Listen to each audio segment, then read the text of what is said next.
Hello, everybody, and welcome to episode 14 of the Showbound podcast presented by Axel Watches. I'm your host, Michael Raskin, once again joined by Ethan Cardwell. Cardsy, what's going on, man? Not much. Just watched The Bachelor.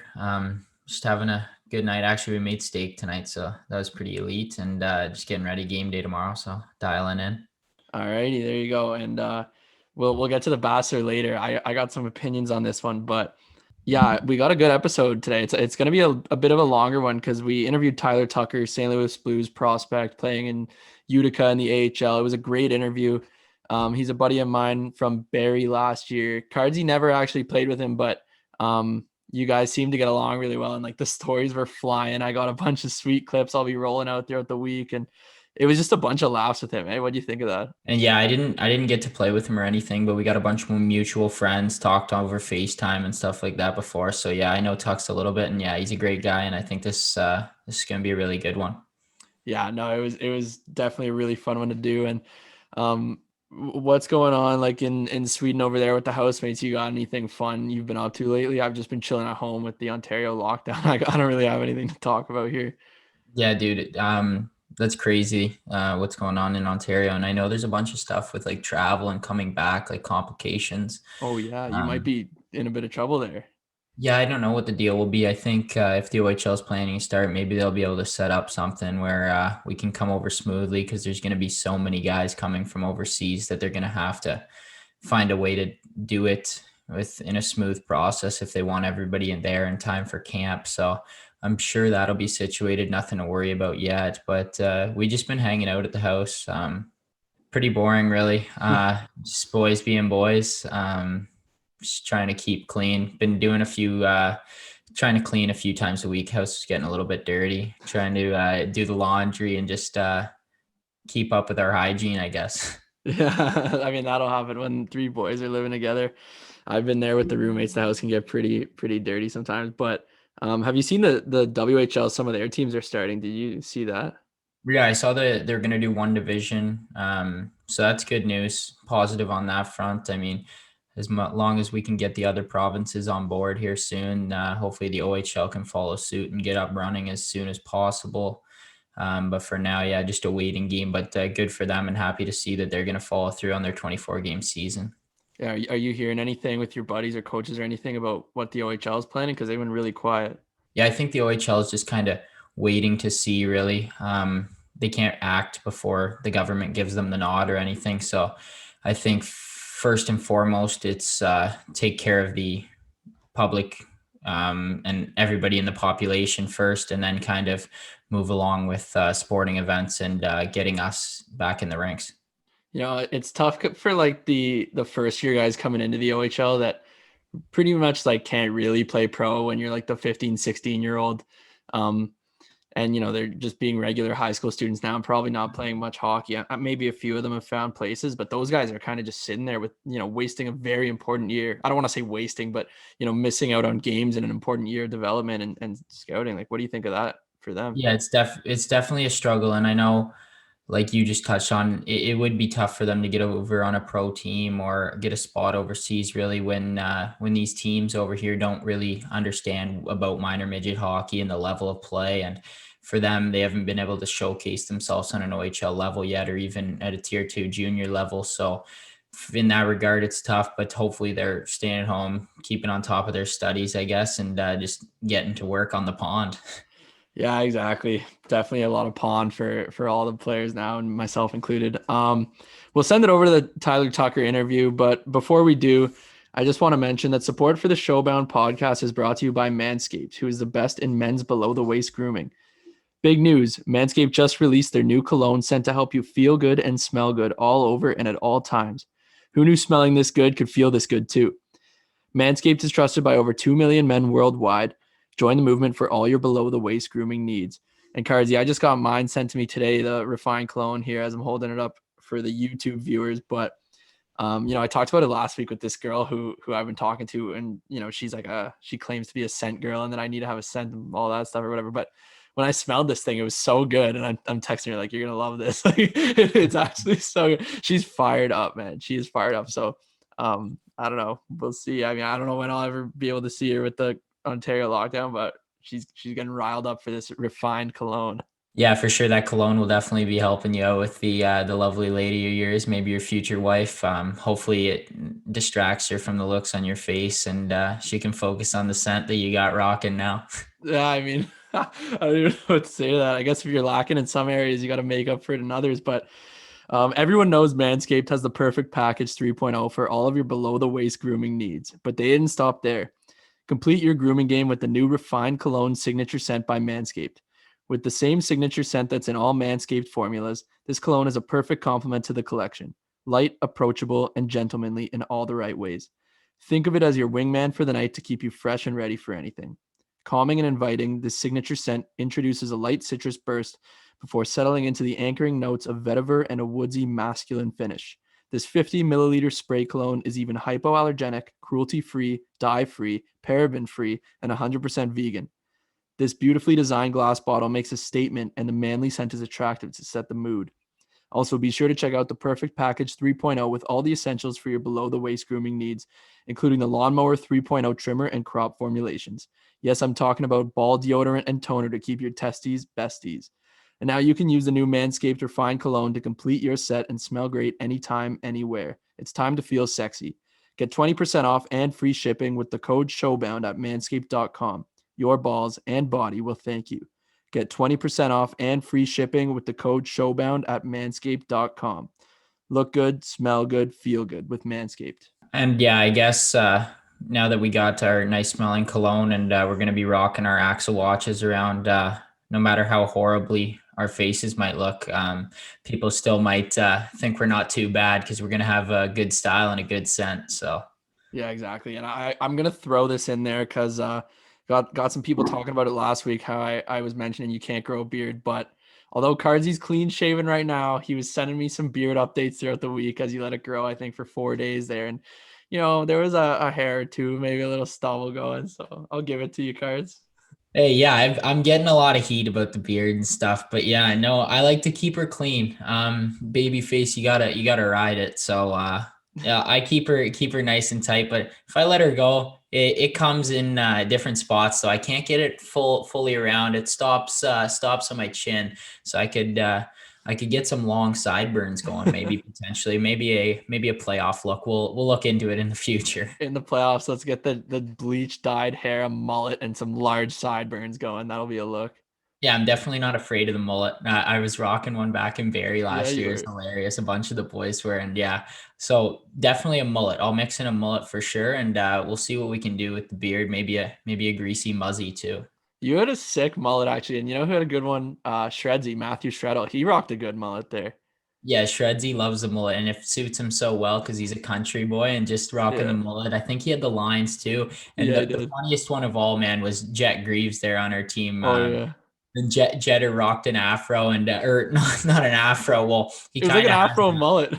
Yeah, he has an afro if he like grows it out, and then so he had it, and then he shaved the sides too. It's so funny, bro. And Yeah, so the boys were rocking him, and maybe have to bring him back again soon. it was funny. I remember one day showing up to the rink and everybody had the mullets, and it was like middle of the season, regular time. I was like, "What's going on?" You're like, "I don't know." Like everyone's just feeling the mullets. It was normally a playoff thing, but everyone just kind of did it randomly.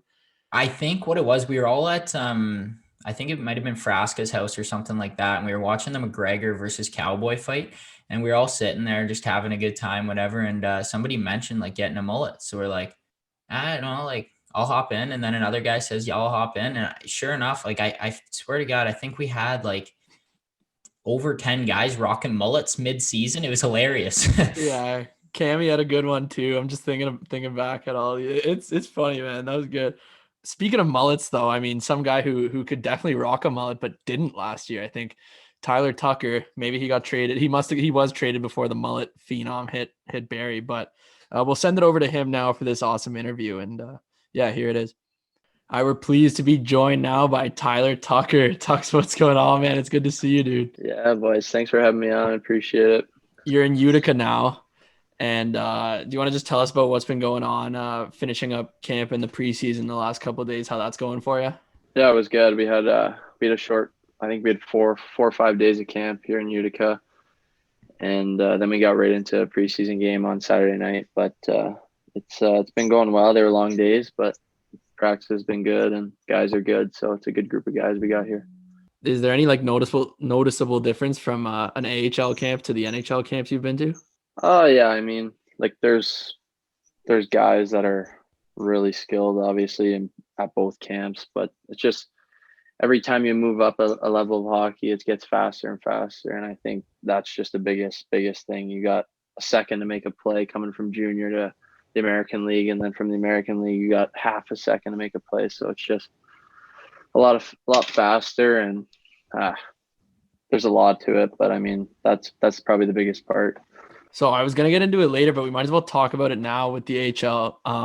Now you've already played a few AHL games for the San Antonio Rampage, and now you're in Utica there. So just talk about, like you said, the speed. But what was your first experience like a few years ago there?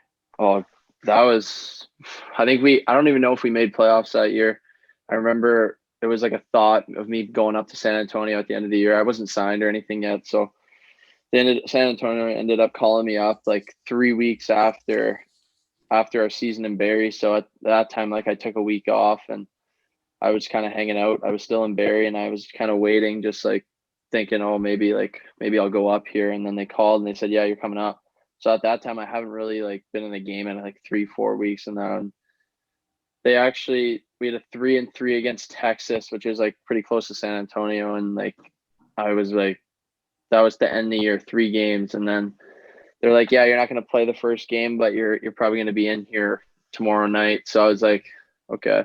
So I got one practice in and I was like, all right, this isn't bad. And then my D partner was like, I think he was 35. So pretty experienced guy. He had like 400 games and played in the NHL. And I was like, this is like pretty new to me. My D partner Barrie was like 17, 18. So I was like, God, this is a big step. But no, it was definitely nerve wracking, but it was a good time. I enjoyed it. It was a lot different, but no, that was 2 years ago now, but so a lot's changed since then, but it's been going good. Yeah. So one more kind of AHL question, and then we'll keep it moving. But obviously now with a couple preseason games, and you're a completely different player now than you were your first experience in the AHL. I mean, a lot of offense you've added to your game. Obviously, the physicality's gotten even better as you've gotten bigger and older. But how do you feel your level of play is in that league? Like, do you think you're going to be good this year, like a good AHL player? I mean, coming off of seeing you last season, I think you can definitely fit in that league and do well. Yeah, no, obviously everyone's bigger. There's a lot of grown men in the league, obviously, but no, I think I should be in for a good test, but I think it'll be good, and I think I'll do well. So. You had a long off season, obviously. What did you do to like? What did you work on this off season? How'd it go? And Brownie told me you got really good at your golf game. You were hitting up the links a lot. Is that true?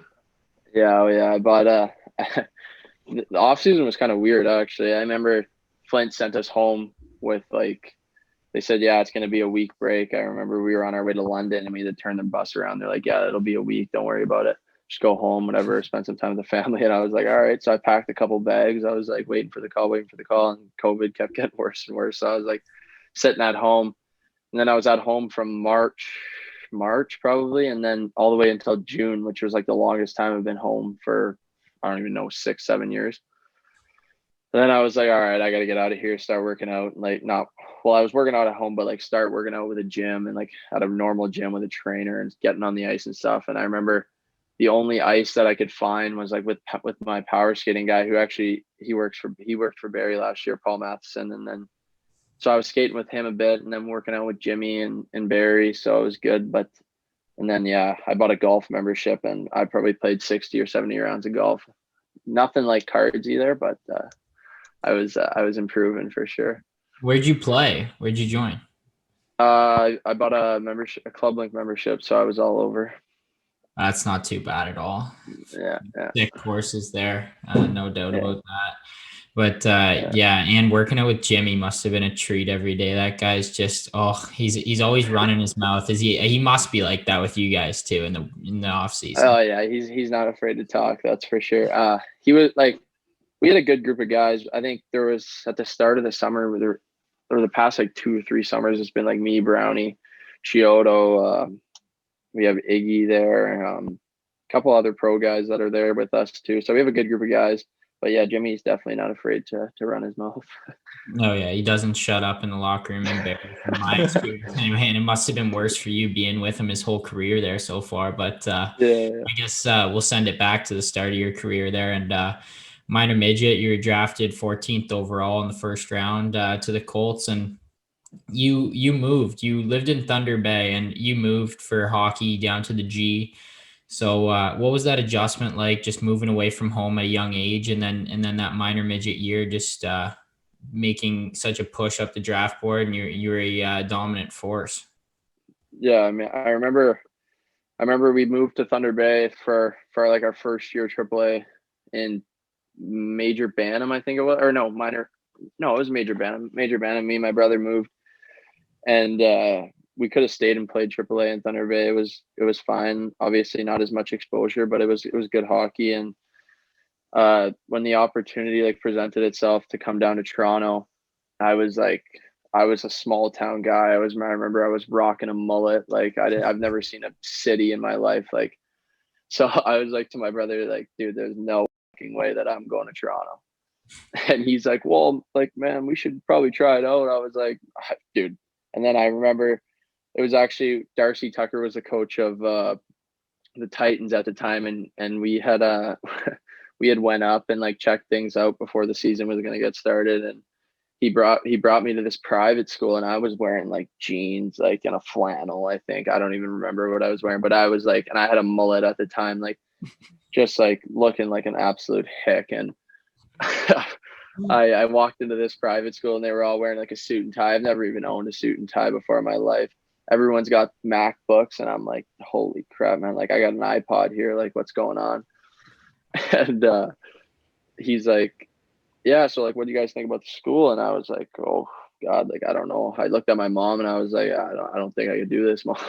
And she goes, oh well, we'll see. Well, maybe we'll try it out. And then I remember he said, yeah, like there's a couple of the other guys that go to this other private school, so we went and checked that one out, and that one was a bit more my style, like khaki pants and a nice polo shirt. And even I thought even then I was like, man, this is crazy. Like I was going to high school wearing ball caps and track pants every day, so it was a big adjustment. But if it wasn't for my brother, I probably definitely wouldn't have moved down to Toronto in minor midget. He had a big influence on that. He said, if I go, like, will you come? I said, yeah, I'll come if you go, but I'm not going alone. Not going alone. Or so. But yeah, that was definitely like a big factor. But and then minor midget was a good year. I got settled in there. I moved down early. Actually, I stayed with Eric Chelly was the GM of the Titans organization. He actually owned the organization for a while there, but I stayed with him, and he had a son on the team, so we got some practices in, and then I was settled in. But it was definitely weird, big changes, definitely. Yeah. So after moving down, you said like looking like a hick and stuff. Would you consider yourself a still a country boy, or you more of a city lad now? Well, I mean, like I can play the role of both. I mean, if I go home, I'm definitely not afraid to go hunting and fishing. Fair enough. I know there's a couple. Well, my first year I met Brownie, and like you can't get much more of a fake hick than that guy. Oh my God. but he's wearing a flannel to the fucking rink every day, and he doesn't even know how to hold a fishing rod. That's what you used to. You would always get abused. Like I'm sure, like and for the listeners too, me and Tux kind of like swapped. Like he got traded like a few days before I got traded to Barrie. So, but we know all the same teammates and everything like that. But yeah, no, he gets abused by the boys, and especially Forey's always in his ear about how he's such a fake country guy, and he's just the biggest city guy of all time. Yeah. Oh Classic, yeah. man. They Forey and Brownie lived together, so that was definitely and Forey's actually kind of like a bigger, I guess you could way more of a country guy than Brownie ever was or ever will be, I guess. But yeah, Forey definitely wasn't afraid to let him know. Yeah, I mean, Forey's always posting the fish pictures on his Snap story and stuff like that. Loves a good fish pic. Yeah, he loves it. Backyard fishing in Alliston, he'll post a pic for sure. Let's get into some Barrie stuff. You obviously in your first year there, an adjustment period. How did you find kind of stepping into the league, and like how those, the first season really went for you with the change playing against older guys? Oh yeah, it was definitely different. I mean, way faster than I was obviously a bigger guy too. But it was tough. I mean, I remember my first preseason game, like I playing well, like doing well, and I was like, okay, it won't be that bad. And then like everyone's like, yeah, just wait for regular season, a totally different ball game here and stuff. And then I remember I was playing with Justin Murray for the most part of like my 16-year-old year, and he was good. He was just coming off of, I think it was 18-year-old year, good year with they had a really good team the year before I got there, and then a lot of guys left and got traded out, and then we were struggling. But it was good for me though. I played a lot, and I had a lot of good like older guys to look up to, and Murr was definitely a big factor in my 16-year-old year anyway, for sure. And then in that second year, you guys had the good team that went to the playoffs second round, and that was actually your only OHL playoff experience over 4 years. Yeah, But yeah, that was how did it go? Like how you had a lot of personal success along that run, boosted your draft stock, and how did you find that experience going deep in the playoffs there? Well, not even too deep, but I mean, you went deep into the second round. yeah, no. It was good. We obviously I think we finished last or second last or something after my 16-year-old year, and we drafted high, and we got 3 first overall picks that year. I think we took Zooks in the OHL draft, and then we took Svechnikov in the Euro draft. So we had 2 studs coming in, and then we got Hadzi in the midget draft, I think it was. So we had a lot of guys coming in, and then we had Lipinoff as well with coming in from the previous Euro draft. So we had like a lot of promise and talent coming in, and we had some older guys that were ready to like step up and take bigger roles. But yeah, that was a really good year for our team, and that was actually the only playoffs I've ever played in the OHL. But the first round, I remember Mississauga. They had a bunch. I think that was the year when Tippett was up in Florida for the start of the. Like I think he played 8 or 9 games up in Florida, so he missed like the first month and a half of that season.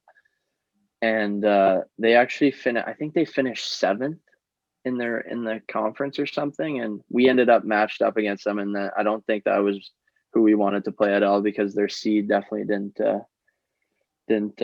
yeah, they were way better than what they placed in the conference. So we ended up playing them, and I forget how the series went. I don't know if we were down. I think we were down 2-1 at that point. We lost our first game, I think, and then we won one, and then they won.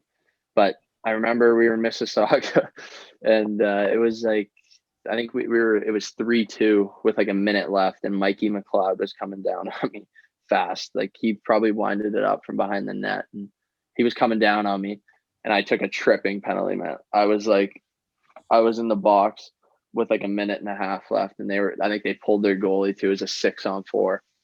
And I remember I tripped him, and then he scored to tie it up.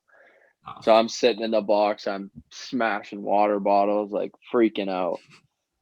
And I walk into the room, we're going into overtime. I'm sitting there like hands on my head, and like people are coming up to me, don't worry about it, don't worry about it. And I thought like for sure Millsy was gonna bench me, but after that kind of dumb play. But he goes, yeah, I thought you're starting. I was like, what? He's like, yeah, get out there, you're starting. So I get out there. I think it was maybe 15 seconds into overtime. Puck just squirted out to me, and I had scored that game already. And like I think I had 2 or 3 goals all season in like 68 games, so or 59 games or something. I don't know. I played 60 games, I think it was. I had 2 goals all year, 2 or 3 goals all year, and ended up scoring again in overtime, like 15 seconds in. So that was a big thing in the first round of playoffs. But and then we ended up winning that series. I think Svechnikov got suspended. I think we were without him. I don't know if it must have been. It was the last game of the year. Svechnikov got suspended, and we lost him for 4 games to start. So it was a pretty big factor. But the second round, I remember I think Kingston came to us, and we went 2-0 on home ice. And we thought like we had it for sure. Like, and they had a stacked team that year. They traded for Sean Day. I don't even know who else they got. Velarde. Max Jones, Cliff Poo, Velarde. They got a bunch of guys anyway, and they had a sick team. And I remember Jones. I think Jones and Velarde were hurt. I know Jones was hurt. And game 3, he came back, and I think like we definitely easily could have won that series, but I think there's a big factor in it. Like Jones coming back, I think Velarde, if I'm not mistaken, I think he was hurt. He came back, so they got 2 of their top 6 forwards back, and we ended up losing 4 straight to them. And then that was the most shittiest part of playoffs ever, but it happens, I guess. But that was my only my only playoffs in 4 years. Obviously, this past year we would have been in playoffs, but that was crazy. Yeah, and man, like actually, like it's such a shit year for that. Like in regards to like all the overagers and then U2000s who are going to play pro, just like to not be able to have that last playoff run. And obviously, you guys had a good team coming in Flint, made some trades at the deadline for guys like you.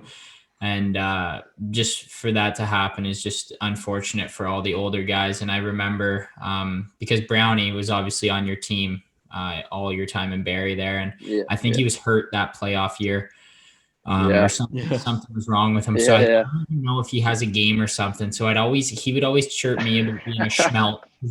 I was up and down my first year. He'd always call me a schmelt, but then I'd be like, well, man, like I got way more playoff experience than you. So I think I know Brownie's first year they made the playoffs. I forget when they lost. I think they maybe went second or third round, but he was scratched in that first year playoff. I remember that. He was scratched in that first round of playoff, or the first year playoffs. And in the second year, he had some kind of injury. I forget exactly what it was, but he was out for like 2 or 3 months. And I remember how bad he wanted to play. He thought he was fine, and the docs kept saying no. But he got one in Kingston. I think it was our last game 6, I think it was.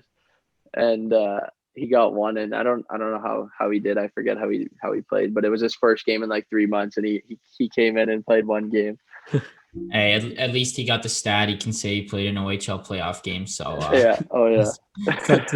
But and then after that season, we just talked about your playoff run, and that team you guys had there was pretty nasty. Just ran into a tough Kingston team.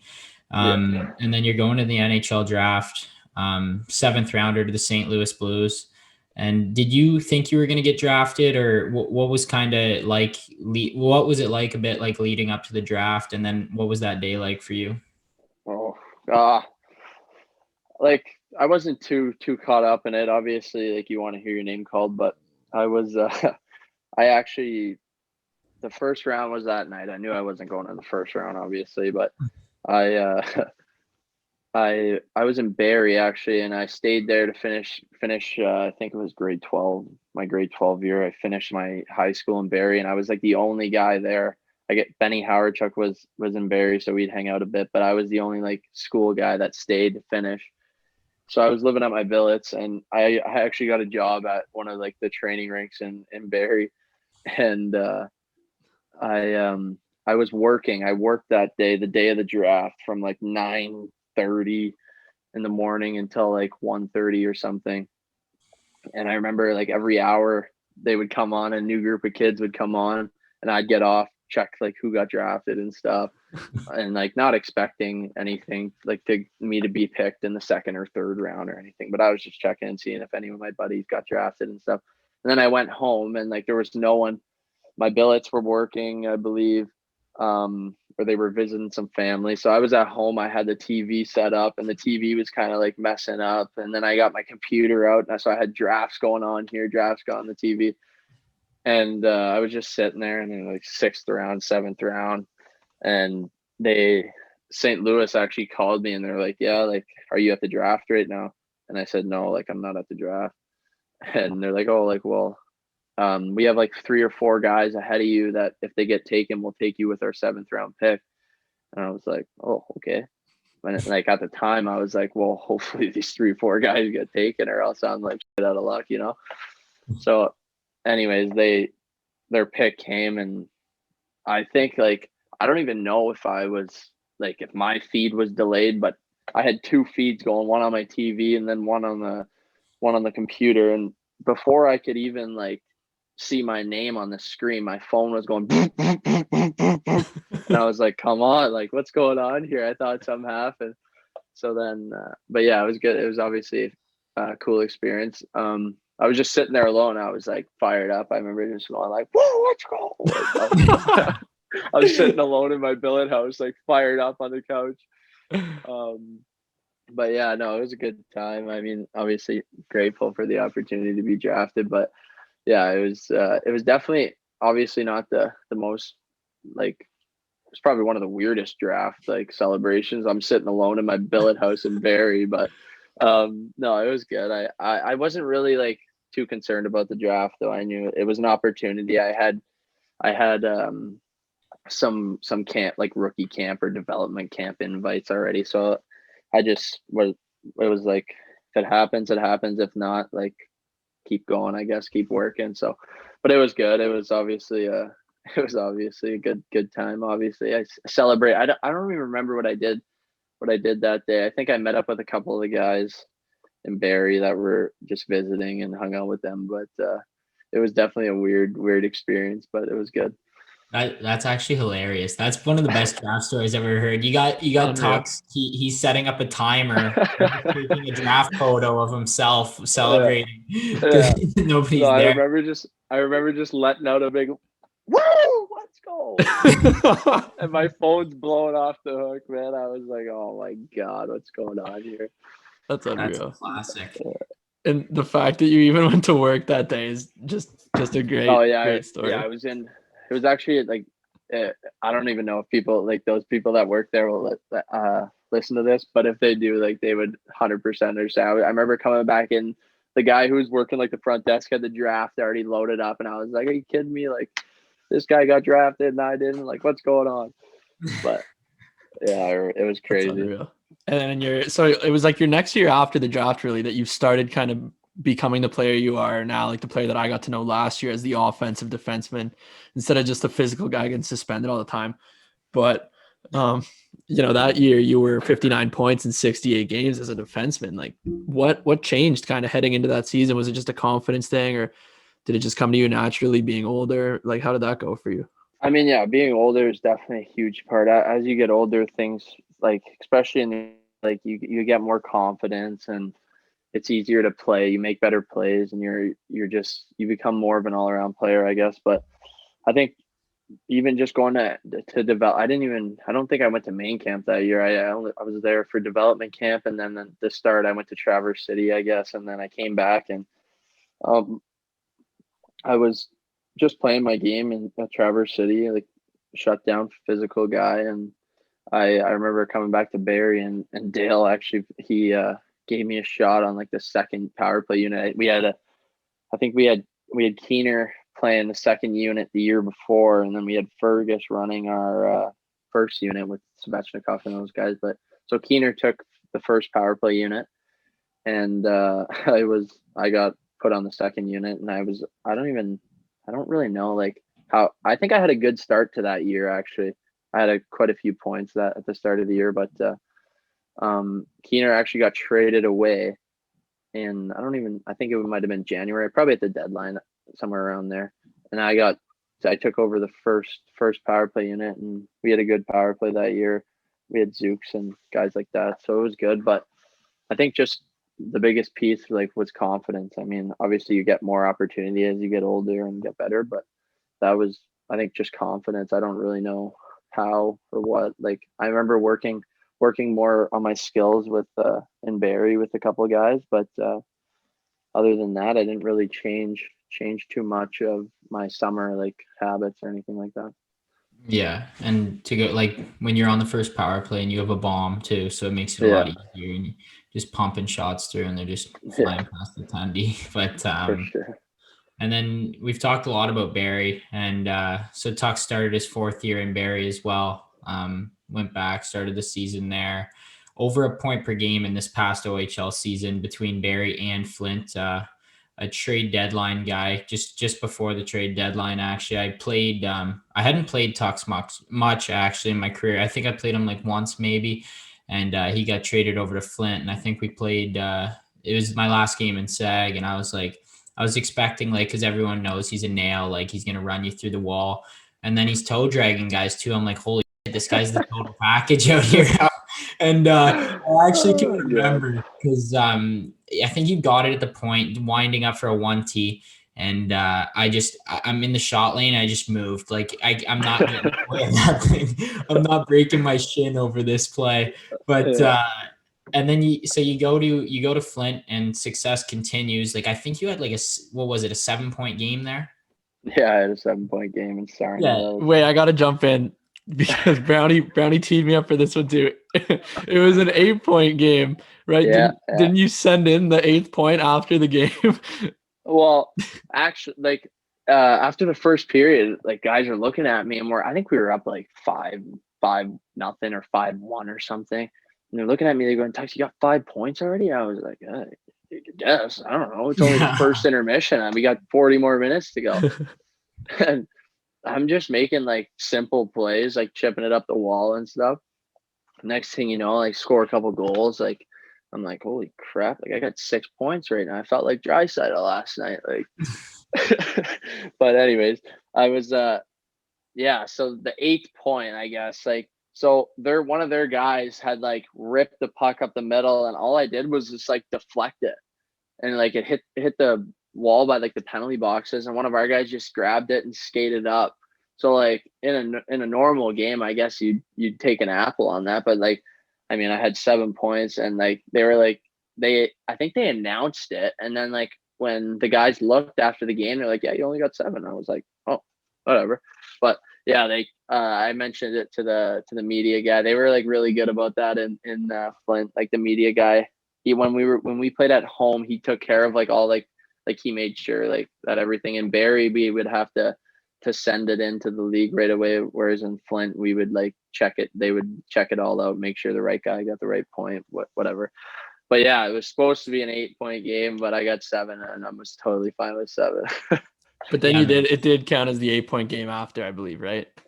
No, I never got credit for the 8. Oh, okay. So I guess we're calling out the OHL right now to go add Tuck's 8th point. yeah, give me that extra 8th point there. No, that was unreal because I remember waking up, or maybe we were on the bus or something, and somebody goes, yeah, Tux just had 7 points. I'm like, we're all looking around like, pardon me, because this is his old team, right? And all the boys are so fired up. But yeah, that was wild. I couldn't even believe that a defenseman getting that many points in one game. But we'll just talk about Flint a little bit. What was your time there like? You enjoy it, and then obviously with that success came a nice little bonus to the bank account as you signed with the Blues later on there. Yeah, I mean, I personally, like when I remember when they called me into the office and they're like, yeah, we got a trade, and I was like, well, I wonder like where all I have to do is accept it. And I was like, they're like, I remember the owner Barrie, he's like, yeah, we got a trade for you. It's to Flint. And I was like, oh, well, okay. Like I knew they were kind of interested before then.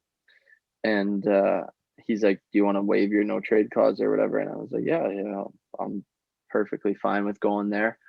And they're like, all right, well, just sit tight because there's actually one more guy that's going to be going with you if he accepts. And I was like, oh, like, who the hell's coming with me?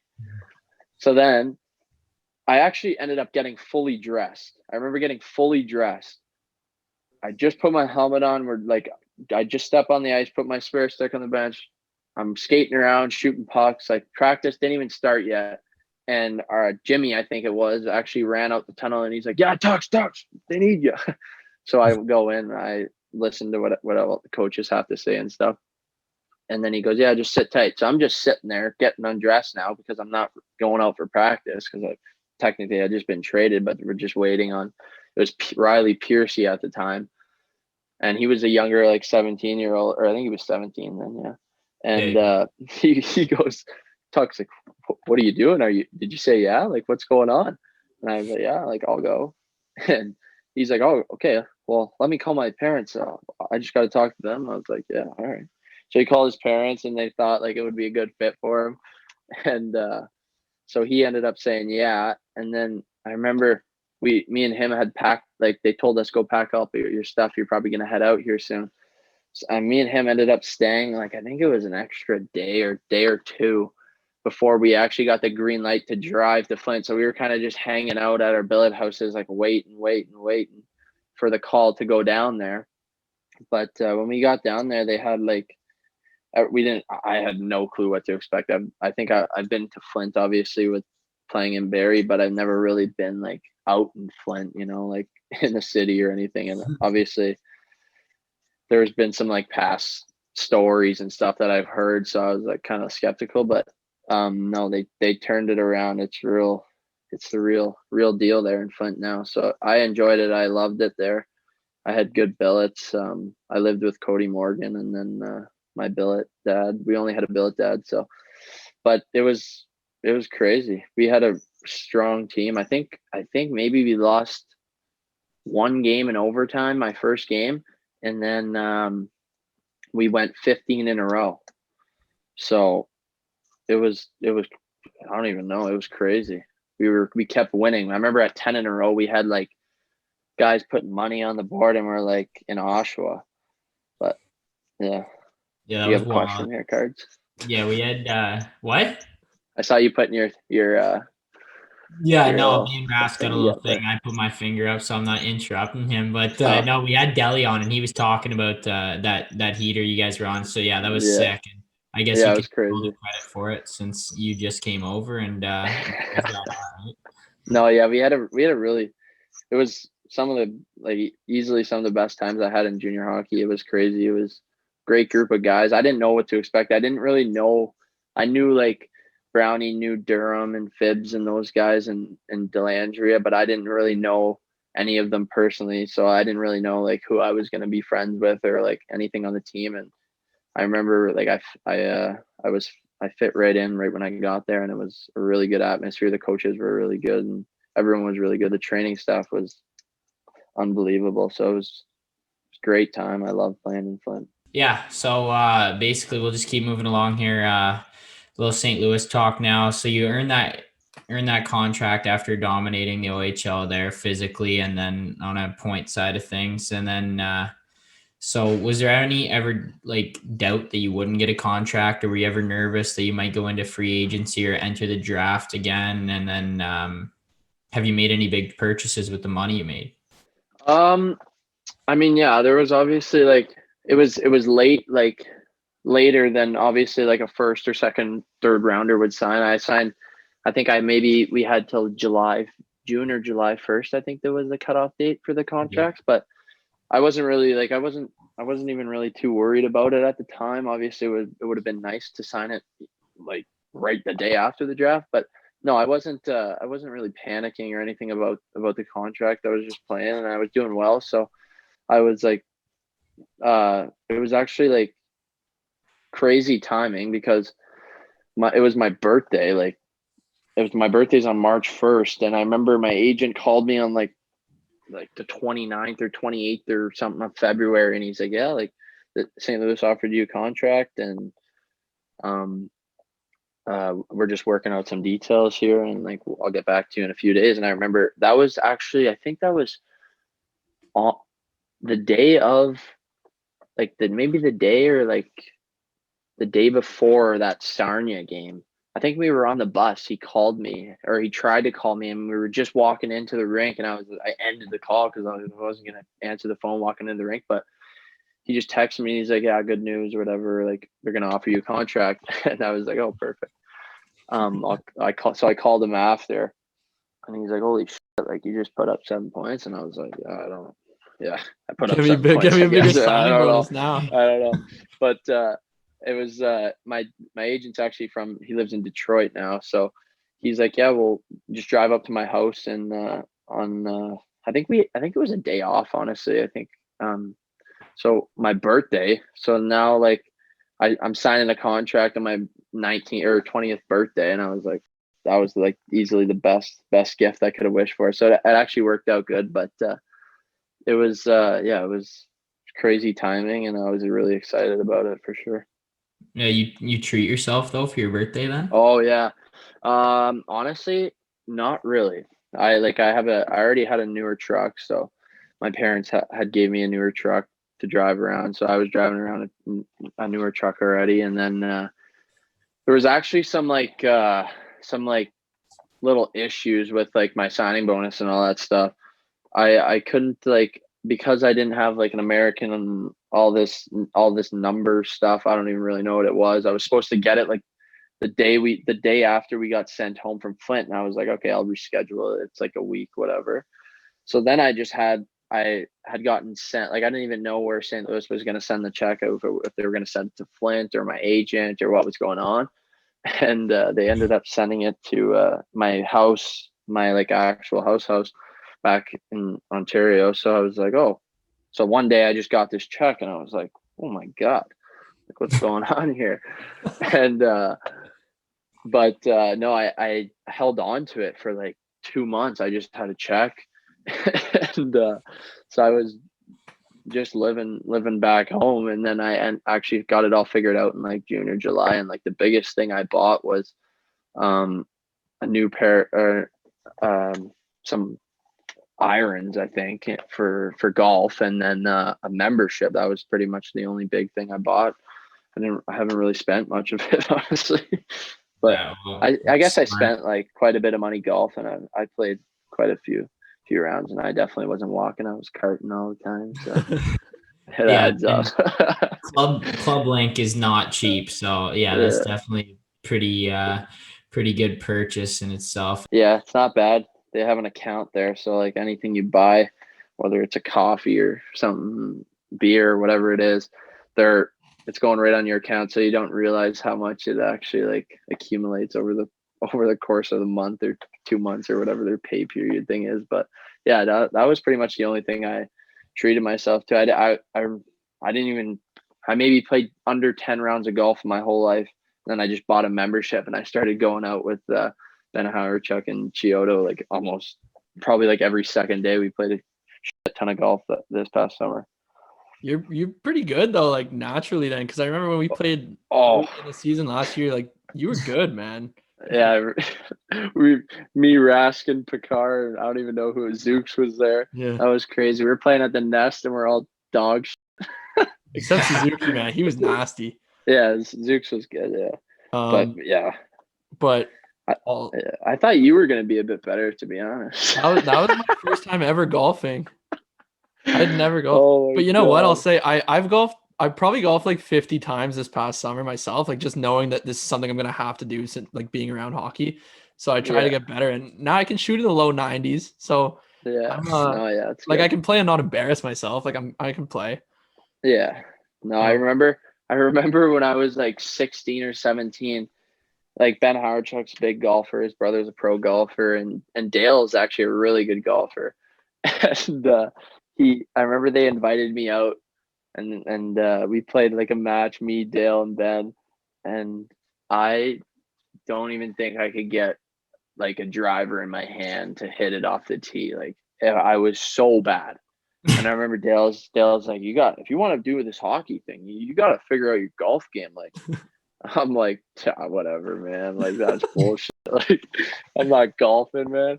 And then I remember I went and saw him a couple of days before he passed away, and he goes, "Remember what I told you, Tux?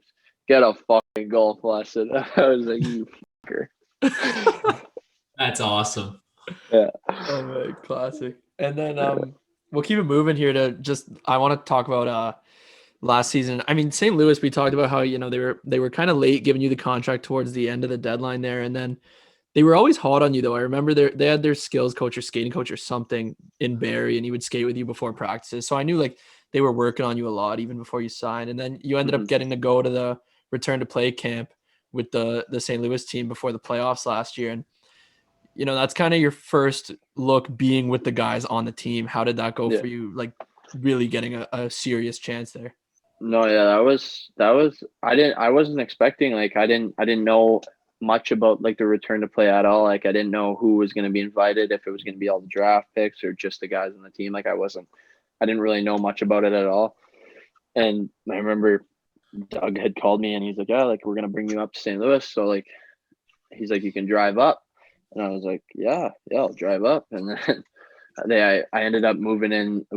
moved into like a little hotel kind of apartment thing, and there was probably like 6 or 7 guys there that I had knew from like past like development camps and stuff like that. So we had a it was a really good time. I mean, it was tough because there was so many guys that hadn't played hockey in like 2 or 3 months, or didn't even like touch the ice, just because like there was no ice to skate on, like everything was locked down. And but it was a really good time. I enjoyed it. That was my first taste at like, yeah, like being at an NHL camp, I guess, right? So that was definitely good for me.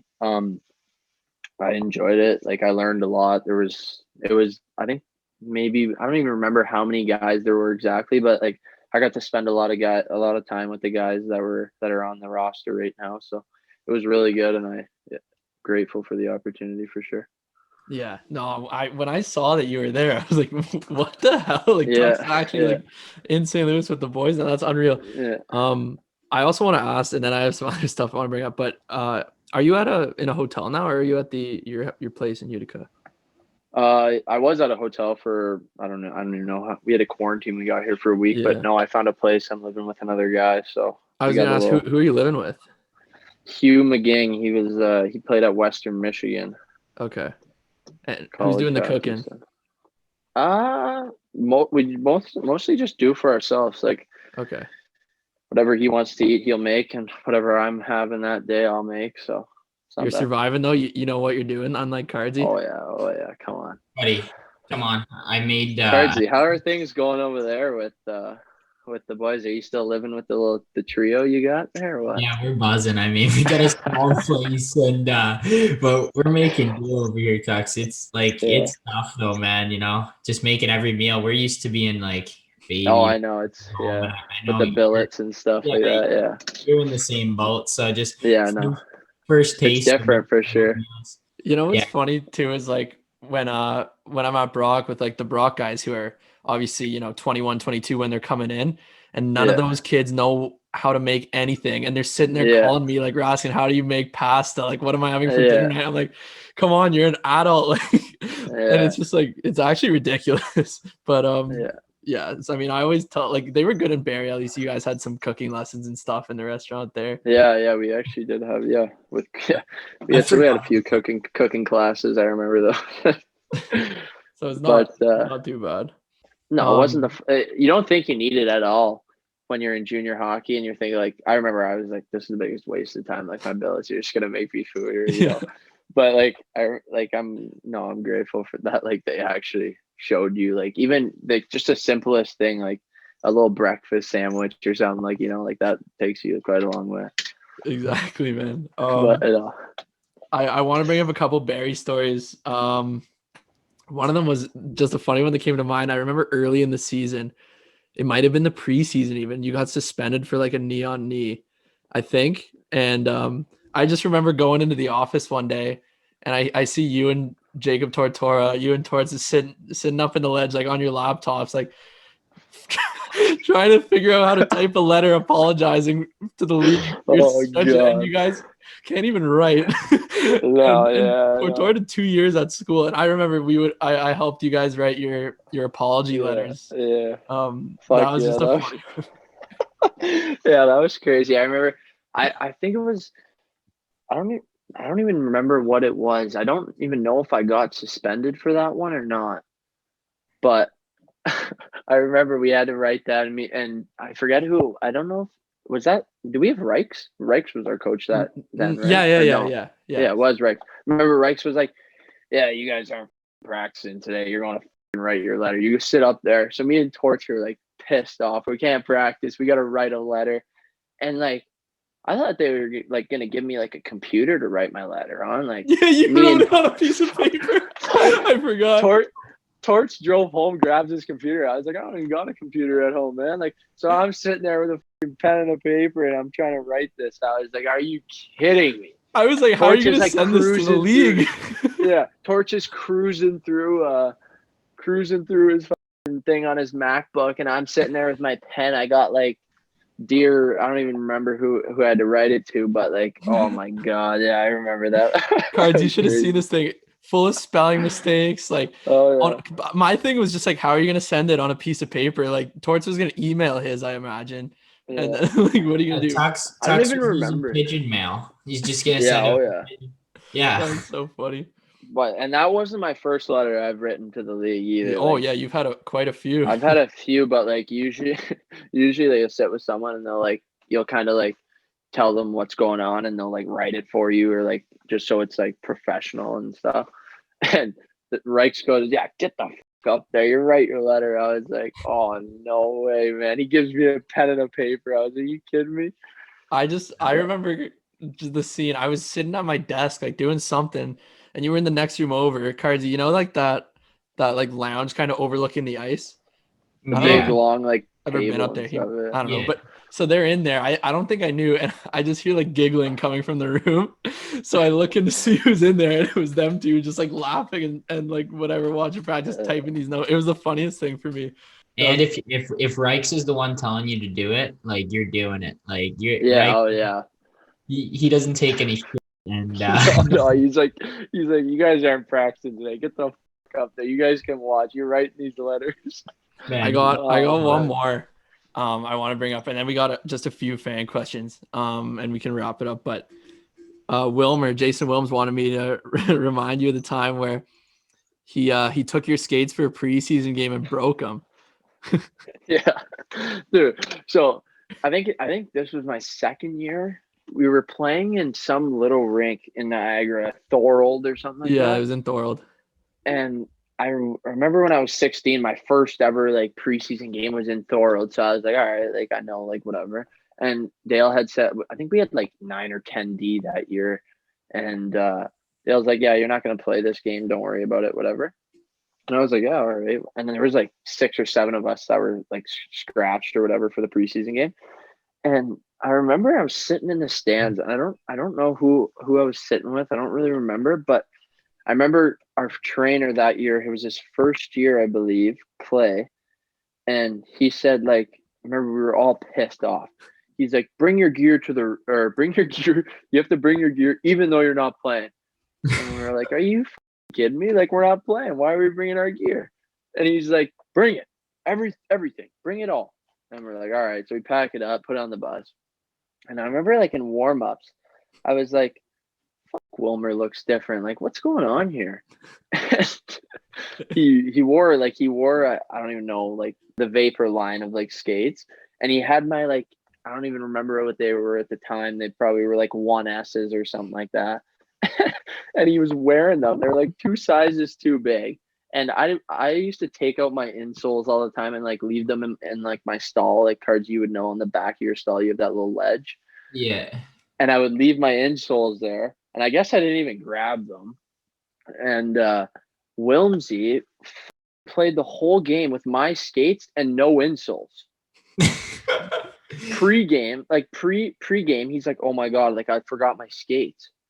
And then he's like, I gotta grab a spare set of skates. So he grabbed my skates. I didn't even have insoles in my skates. He puts his foot in there. It's like cutting his foot. So he went to the washroom, grabbed the roll of paper towel, grabbed like 50 things off of it, shoved them in the skate. So he was skating on no insole and a paper towel like on the bottom of the skate. And that's what he played a whole game on. And he scored. Yeah, he scored. Yeah, he Hey, and scored. that He would have played. been his first preseason game of his life too, wasn't it? No, this was our second year, I think. But I remember he was so Wow. scared because I'm pretty sure Dale is like, hey, make sure you don't forget anything here, boys. And Wilmsy forgot his skates. Man, how do you forget your skates though? If Wilmer's I the don't know, strongest man. man, like that's a bad one. Like I can Yeah, understand maybe an elbow pad, but both yeah, your skates, come on. yeah. That's a Forgot tough both one. of his skates. I remember he was telling us. I was like talking to him after the game. He's like, man, I had to wear your skates. I was like, man, I knew something looked different about you. And he goes, man, I didn't even have insoles in them. I was using paper towel. He just stuffed the fuck out of them with paper towel all game. He probably played 20 minutes that game. That's too good. I remember hearing that Yeah, story, like classic, man, and that's just yeah. unreal. I ended up getting new skates Yeah. I don't even know, a couple weeks after, so it wasn't that big of a deal. But I don't even care if he broke them. it was the funniest thing ever when he told me that he was wearing my skates that were 2 sizes too big and there was no insoles in them. He played the whole game with paper towel in my skates. That Yeah, was so funny. that's a good one. Cards, you want to take it away with some fan questions here? Yeah, bro. Yeah, that story is hilarious. I can't believe like, and like those screws from the bottom of the skates, like they stick up. Oh So yeah. Oh like yeah. If even you you ever put your skate, now, like put your foot in a skate, like without an insole, it kills. And he played the whole game with paper towel in his skate. just working it in the night in a Oh dirty Thorold barn. What a yeah. that's unreal. Yeah. And then so last week we had Captain and Co on, and you played with Cap Yeah. once but they both said that you were the hardest player to play against in the league for them. But Yeah. so was there? I mean, I can't really imagine. Maybe a skilled forward, but was there anybody that you hated playing against? Uh, on like probably the worst. Like I didn't really. There were some guys that got under my skin quite a bit, but like I don't even think it was a single guy. It was probably I think it was my second year. We played Sudbury 8 times a year, I think, and we'd go up there and like I love playing in Sudbury, like up north, like right in my area. Like I love that. But I remember they had like Macaulay Carson, the Pelon brothers. They had Yakimowicz. They had some huge guys, all forwards, and then they had like 3 big D. And every time they would just dump in chasing. You got Pelons running you, like you got all these big guys chasing you down. That was the most intimidating hockey I've ever played in my life. I remember like we we had we had a few guys that would just be like so terrified to play in Sudbury just because of these like giant guys they had dumping and chasing you. Like it was nuts. And we had like I remember Murr squared up with this guy who was like 6'6" at center ice in Sudbury, Ontario. It was probably -40 that night. But like, yeah, I think just that Sudbury team that was probably the scariest and most intimidating hockey that I ever played. But like Yeah, a skilled, and then like someone who like the skilled forward. I remember it was my second year, I think, and Dylan Strome, Taylor Radish, and DeBrincat came to Barrie with Erie, and they played us. And I remember they were up like 4-5 nothing in the first period, and I was dashed for. That was the most like skilled hockey players that I've ever played against in my life. Like that was crazy. Those guys were so good that year. But yeah, those guys were like definitely some of the most skilled guys that I played right, like within my 4 years of junior. yeah, and they're obviously like dirty, like lighting up the show now too. Yeah, oh yeah, Players. for So I sure. mean, they were bound to light up the O, and just being like a young D, you just want to go curl up in a ball, or that's one game where you Yeah, don't even mind being a health bomb that night. Just like yeah, oh yeah, put me in the crowd tonight. But yeah, for sure. I kind of had a feeling you were gonna say the Suds guys because before we went on, I like Murr was a part of that team, so was JT, but Murr was there that year. They kind of had that like goon squad going on. Yeah, oh yeah, He actually too, but he was saying like one weekend, I think it was back to back games. You fought Drake Pelon back to back or something, and he said you yeah. just going at him and just asking him for it and just wanting it bad. Yeah, that was crazy. I thought like I remember it was probably like November, and I don't really remember how like how who we played first, but we had Kitchener on a Thursday, I think, and then or Sudbury on a Thursday and Kitchener on a Saturday night. And I remember I was standing on the blue line and we're listening to O Canada, and Keener was standing right behind me or right beside me, and then we had our forwards on the other side, and Pelons were both starting, and Drake, I think, yeah, it's Drake Pelon. Drake Pelon was looking at Keener and he was shaking his gloves and he's like, "You want one right now? Like, we're in O Canada, man. We're on the blue line." Keener taps me and he goes, "Dude, look at this guy." I'm like, "The fuck is he doing?" And like, this is all like, "O Canada's playing." There's someone on the ice singing and Pelon shaking his gloves at Keener, and I'm going like, "What the?" So I was like, "All right." Like, Keener's like, "I'm not fighting him like 10 seconds in." I looked at him and I shook my gloves and I was like, "You want it? Like, let's go." So like I think maybe it was like 10, 15, maybe 20 seconds into the period. He goes, "We'll go for a little skate. We'll meet at center ice." I was like, "All right, bud." So I think like it got dumped into my corner or something. He came in. He didn't really hit me or anything. I made a play. They were very like guys on my team were skating it up the ice, and he's shaking his gloves at me again. 10 seconds in, and I ended up fighting him. First of all, I had no clue that he was a lefty. Man, absolutely popped me. I was like, "Holy shit, this guy can fight!" And like I knew who he was because like a couple of my buddies had played in the Northern Ontario like junior hockey league, the Noge, and both of them played there. I think for a Sault Ste. Marie team, and they were. My cousin actually told me that they could fight. So I was like, okay, but I knew one's like a righty, one shoots left, one shoots right. I didn't know who was like the lefty that was gonna punch me. So like he squares up like a righty, and next thing you know, I just see this left hook coming at my jaw, like right like dead center of my face.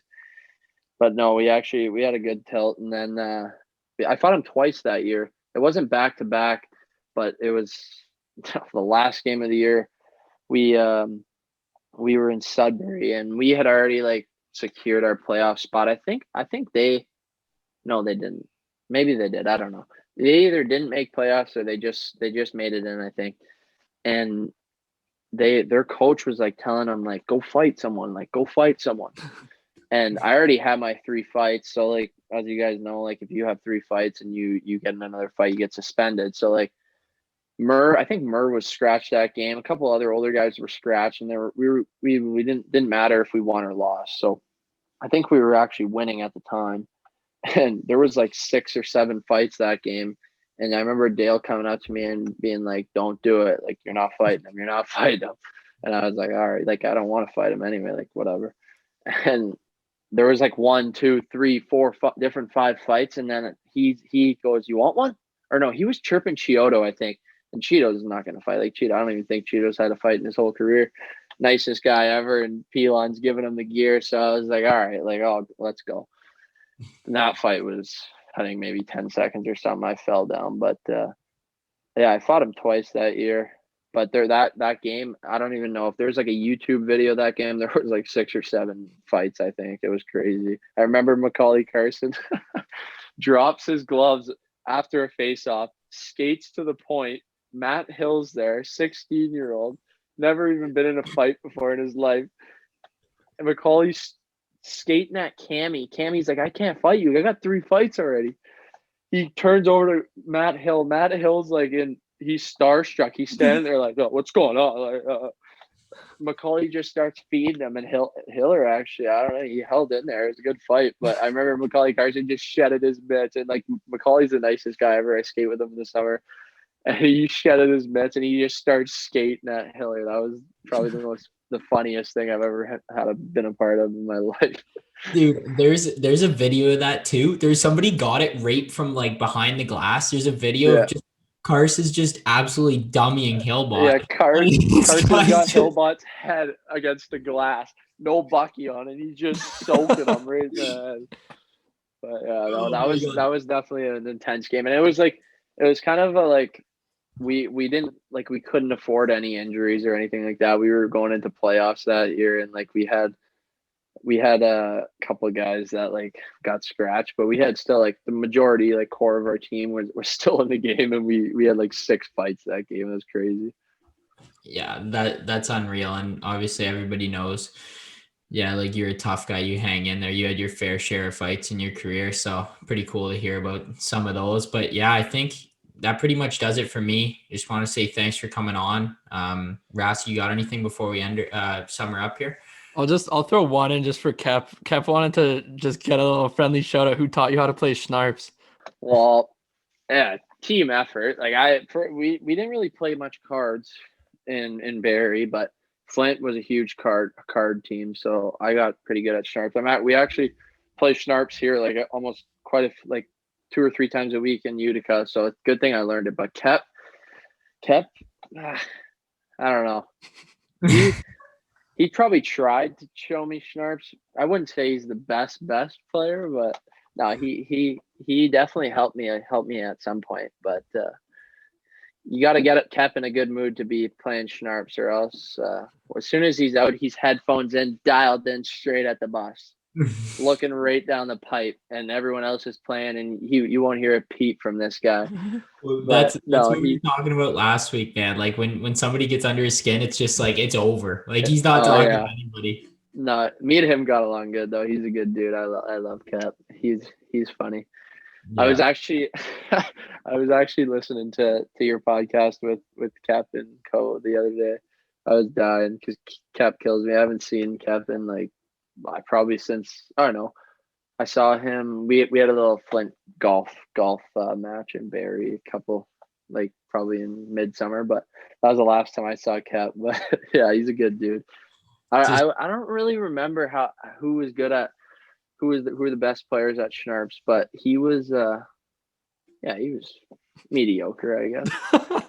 I mean, I'm not good, so I'm not taking any credit, but there were some good players for sure. I mean, I was at pretty average the whole time I was there. Well, yeah. yeah, that does it for me. I mean, unless you have anything to add, cards, but yeah, that was fun, man. It's really nice catching up with you, Tux. I'm really excited to see how your season goes and hopefully get you up in St. Louis and eventually get to see you play in the NHL. Would be so cool. But yeah, it was awesome having you on, man, and hopefully we can catch up again soon. Yeah, for sure. All Thanks, right. boys. Thanks, Thanks Doc. for having me on. Appreciate it. All All right. right. Cheers, brother. All right. Thanks to Tyler Tucker for coming on. It was awesome catching up with him. And we're going to be sending him an Axel watch. He chose the Playmaker watch, a guy who I guess he's quite a playmaker himself on top of the physical play. So it's going to suit him well when he's rocking into the rinks in Utica this year and hopefully St. Louis soon. But for the listeners who want an Axel watch, you can use the promo code Showbound15 for 15% off at axelwatch.com. And yeah, what do you think of that interview? Like a lot of fun to talk to him. Yeah, Tux is a great guy, and yeah, he has some good stories. He's just a funny guy to listen to talk, and just to hear about his career so far. Physical D who kind of turned into an offensive player, and really proved a lot of people wrong with the way his game developed, and then earning that contract and his success so far at the pro level. And I'm sure he's going to make a huge impact in Utica, and it shouldn't be long before we see him in a Blues uniform. Yeah, I really wouldn't be surprised if he makes it soon. Like Tux has gotten exponentially better. Like he's a completely different player than when he was drafted. And they kind of drafted a physical tough D man who then turned into really a dominant offensive threat. And he's getting better and better very fast. So I'm excited to see his career progress. And it was definitely fun getting him on. And we'll talk about the Bachelor now quickly. I know this episode's been running a little long, but definitely a good one. And my thoughts on this week's episode. I mean, again, we say this every week. It's a little boring. There was some excitement this week, which kind of got my attention. But I mean, overall, I didn't think it was a great episode. I mean, before we get into specifics, what do you think on the actual episode? Yeah, as much as we've been giving it a lot of hate, I think it was better than weeks previous. So a little bit better to watch, and they got rid of Victoria, which kind of clears the air on some things. And I know we got that one-on-one sit down next week between MJ and I forget the other girl's name, Jasenia maybe, Jasenia. Jasenia. So that'll clear some things up. And but the one-on-one date there with Rachel, she got spoiled rotten, man. I can only imagine, like, you go on those dates and the girls go one-on-one dates, and like you see Kit, she's just making cookies. This girl's coming home with a $10,000 wardrobe. Like, have a night. Yeah, that's pretty unreal. I think Rachel's my new favorite pick right now to win it, by the way. I don't know. We talked about Yeah. it last week how it's hard to have a favorite because they really haven't focused on anyone's relationships. But I mean, just right now, if I had to pick, like I want her to win. Yeah, she's cool. She's cute and sweet. So yeah, I think Matt sees that, and we'll see what unfolds here. Do you think Victoria's going to come back at some point? I feel like she's too dramatic not to. I hope not, but you never know. Don't count her out, I guess. But I guess we saw Heather's coming back, and Heather was from a previous season too, so that's going to create some drama. She was rolling in the nice Dodge Caravan, so she's coming in styling like a nice soccer mom. So we'll see what she has in store for this show. Yeah, I think it's getting better. Maybe it took the turn, and the next few episodes are looking good. And I'll drop a little hint actually. At some point, it looks like we will be having a member, one of the ladies from this season, on the show to do the Bachelor segment with us. So I'll leave that there. I won't get into any specifics. She's not allowed to talk about it until she's off the show. So it's someone who's still on right now, but that's something to look forward to. That'll be a fun one, Cardsy. I got a lot of questions about it, honestly. Yeah, bro, it's gonna be cool when we have her on and just get to talk about like what actually goes on, if the producers are like tipping them off to say things and stuff. So I guess that'll be a story for another time, but definitely exciting, something to look forward to for our Bachelor fans. Yeah, I want to know if like the tension and the drama in the house is real, or like if they're just playing it up for the TV, and like I don't know. We'll see. A lot of questions, but we'll definitely ask for some fan questions before that happens, and we'll get everybody to give their take, and we'll have a good little segment there. But yeah, I mean that pretty much wraps it up for this week. Another good one. I'll toss it to Cardsy for his famous endings here. You got anything to say here? Yeah, no, we'll just keep it simple. I'll read it off my weekly script, and just want to say thank you to all the listeners for the continuous support. And we're going to continue to keep making great episodes, and you guys are going to continue to listen. So we really appreciate that, and we'll talk to you next week.